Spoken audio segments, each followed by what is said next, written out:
এখন ব্যালেন্স হওয়া দরকার। এখন হবে তেঁতুলিয়া থেকে টেকনাফ।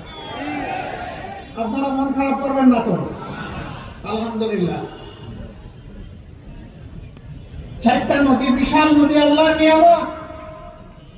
আল্লাহ তাআলা এই উত্তরবঙ্গকে দান করেছিলেন। তিস্তা, ধরলা, ব্রহ্মপুত্র এবং করতোয়া। আজকে আস্তে আস্তে উপর থেকে দেখলাম নদী নয়, মরুভূমি। মরে কঙ্কাল হয়ে আছে নদীগুলো। শরীরের ভিতরে যেমন রক্তের নালী, রক্তকে এক জায়গা থেকে আরেক জায়গায় পৌঁছে দেয়, আর তাই আমরা বাঁচি। যদি ওই রক্তনালী বন্ধ হয়ে যায় তাহলে মানুষ মারা যায়। আজকে আমাদের আল্লাহর দান এই নিয়ামত, নদীগুলাকে খুন করা হয়েছে। এই দেশের কি কোনো মা বাবা ছিল না? তাহলে আমার নদী মরে গেল কেন? ওরা জনগণের প্রতি 5 বছরে একবার দরদের হান্ডিতে জাল দেয় আর এটা উতলাইয়া উঠে। বাকি 4.5 বছর ওদেরকে আর হারিকেন জ্বালাইয়া খুঁজে পাওয়া যায় না। কেউ তো আবার বসন্তের কোকিল, বসন্তকাল আসলে আইসা বললে কুহু কুহু, এরপরে এদেরকে আর খুঁজে পাওয়া যায় না।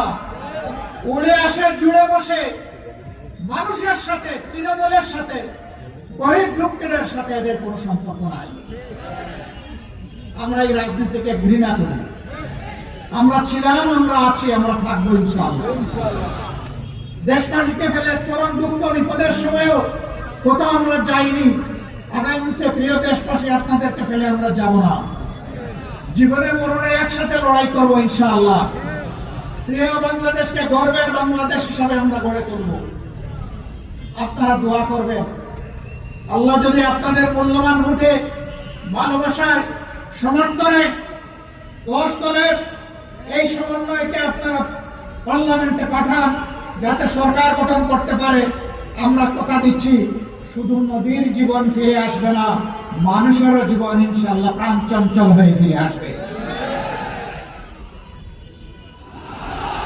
আমরা এই উত্তরবঙ্গের চেহারা মহান আল্লাহর উপর ভরসা করে বলতে চাই, বদলে দেওয়ার জন্য 5টি বছর যথেষ্ট হবে ইনশাআল্লাহ। এখন যেমন আপনারা আমাদেরকে ভালোবাসা দিচ্ছেন, তখনও পাশে এসে একসাথে কাঁধে কাঁধ মিলিয়ে আমরা যদি কাজ করি, উত্তরবঙ্গের চেহারা বদলে যাবে ইনশাআল্লাহ। এই মাটি উর্বর, মানুষ পরিশ্রমী, এই এলাকা পিছনে থাকার প্রশ্নই উঠে না।